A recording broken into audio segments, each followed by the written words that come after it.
y'all? I'm Bucky. I'm Brandon, and we have an update.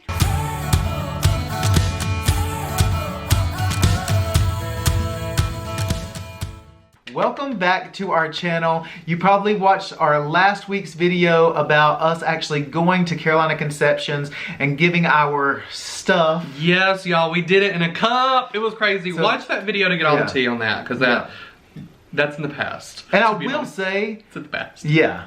But one weird thing about say? that, I gotta say it, because I don't think we documented it in that video, but y'all, so we went to the fertility clinic to give our sperm, and the first thing that they did was took us back to the financing I think I did department. document that. Did you? Because that was crazy. I can't remember if we did or not, but just talk about having to go talk money and then go do your deed. So after we did that, a couple days later, we got some information back. So basically they take our stuff, they immediately analyze it. Yep. So they analyze your little swimmers and they tell you what's going on. What's the tea with your, you know, how fertile you are, all that stuff. I can report, and I don't mean to make light of it, because there are obviously people out there who struggle with infertility and who have, you know, their swimmers are a little slower, maybe there's not as many of them. But in a twisty turn of events, we did find out that my sperm is deemed higher quality. You just had more of them. I had more of them, and more of them were normal. And I will say though, that, you know, we're kind of making light of it now just because of the, you know, because it was so awkward. But, I mean, at first, that kind of did hit me a little weird. You know, when we got the call, they were saying, you know, Brandon's analysis, what it was, what his numbers were, and they were basically double what mine were. So then in that instance, I was like, well, crap. Like, what's this mean with the eggs? Is it gonna, you know, fertilize the same? But, you know, Dr. Park, who is our doctor, initially told us, you know, all they need is one little sperm for each embryo. But at the same time, when they're ranting off like numbers and statistics and everything that they sent us, it makes you a little worried. So they did that. So they sent us a test, and then basically what happened was a couple days later, our donor went in and she gave her eggs, and so we split, like we said in an earlier video, we did split the cycle with another couple. So at the end of the day, we received 14 eggs total. What they do is they take the eggs and then they test the eggs to make sure the eggs are strong and they're basically worth fertilizing. So after that, there were 12 eggs. So we went from 14 to 12. Okay, so of those 12 eggs, that meant they were ready to fertilize. So we had told Carolina Conceptions from the beginning, what we want to do is we want to, the eggs that we have between the two of us, we want to split in half to where I would fertilize half, Bucky would fertilize half. So what happened was each of us fertilized 6 eggs. Math. So,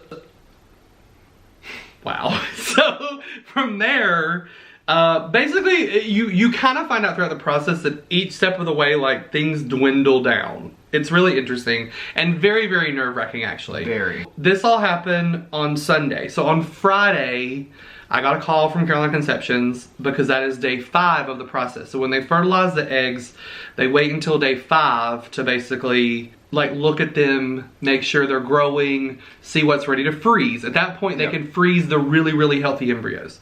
So on Friday, I learned that 3 of mine were ready to freeze. None of his were. And y'all. And can I just say, we both had ones that were, like, to them at that point seemed to be developing slowly. And none of his were ready. He had, basically his were a little, like, at that point on Friday, all of his embryos that he had fertilized were a little bit weaker than my embryos, which was a lot. And it was interesting because, like, I don't know if they, like, throughout this whole process, they've been communicating, honestly, primarily with you. So it was interesting to me that I'm the one they called. I don't know if maybe it was because they know that when you're dealing with a couple, like a gay, like a couple like us, and, you know, we're kind of both compared side by side, the same situation. And when for me on Friday it was good news, and for him it wasn't bad news, there just wasn't good news to give. Well, it was upsetting. And, you know, obviously Brandon called and told me because I think he was at work when we got the news. Yeah. And, you know, I think going back to, you know, the number count of my sperm, and then now, like, how did he have 3 embryos ready to be frozen and none of mine are are developed enough? And I think at that point, I mean, I honestly, y'all, like, I broke down. I was scared. I was like, oh gosh, like, you know, our egg donor, she said that this was her last cycle, so I knew, like, it was probably not going to be likely that she would donate again, to where if I didn't have any embryos, like, our kids wouldn't even be, you know, half siblings. Because one of the things that we wanted from the beginning, obviously, was we knew that, you know, hopefully what happens with us is that we have multiple children and we each have a biological child in the mix.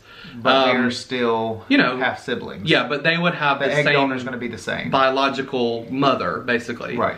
And so I think that started, like, triggering just, like, my anxiety, my nervousness, and the days leading up, because they said the next day they would know more about the rest of them, because basically this is kind of a normal cycle. You have your first 5 days, then on the 6th day, more are typically ready to be frozen, and then even on the 7th day, there can be other ones that would be frozen, and that's kind of just the cycle.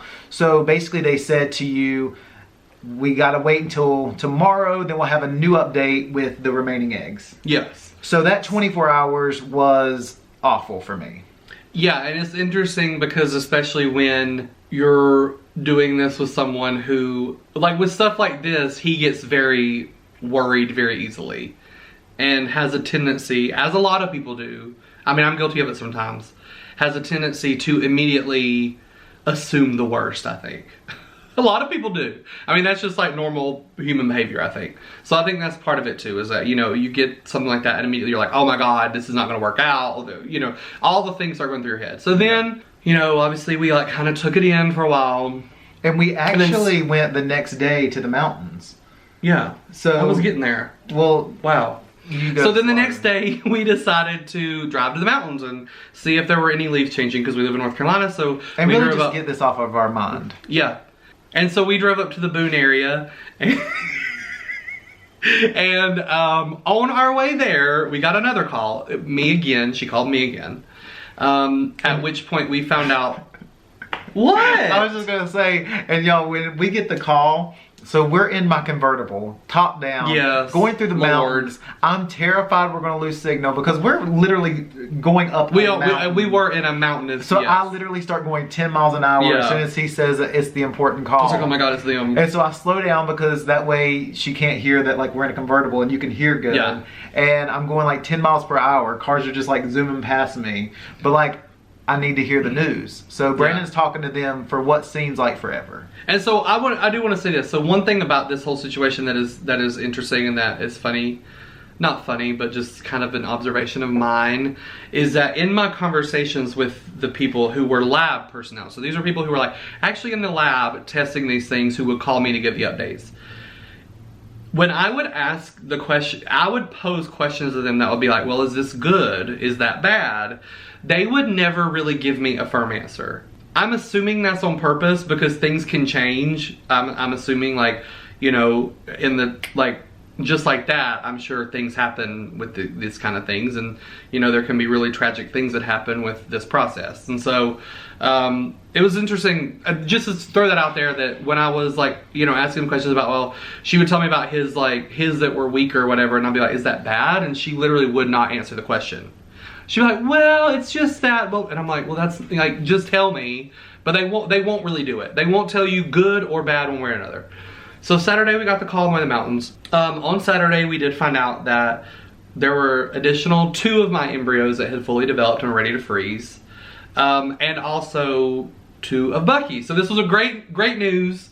So obviously if you do the math, you know that we have now 7 embryos that are in storage, ready to be transferred for a little baby. But one good thing about the call was that all of our embryos, apparently there's, like, some rating scale. I probably should have been, like, researched this to talk about this, but anyway, there's a rating scale when they test the embryos for the strength of the embryos, like, basically the likelihood that they will turn into a viable pregnancy once they're transferred. The good news is that all of our embryos between the 2 of us are really high rated embryos. So we are in a good spot right now, awaiting kind of the next steps as far as transfer and everything. I mean, it's a long way to go still, but yeah, we're almost there. That'll be another video. Yeah, so we're almost there. Obviously, we just want to keep updating you along the way. Yeah. We hope y'all enjoy these videos. Like I said in the previous videos, if there's anything that you want us to talk about that maybe we haven't talked about, or even elaborated on more, in the comments. Let us know. That'll give us ideas for what y'all want to hear. And again, we're more than happy to talk to you behind the scenes as well if you want to message us on our direct social media. So thank you for watching this video. Be sure you hit that bell so you're notified when new videos are uploaded. Hit us up on our social media channels, which are down in the description below if you want more information and or anything. We have embryos now. Yeah, so next step, another milestone. And we'll talk to y'all later. Bye, y'all. Bye.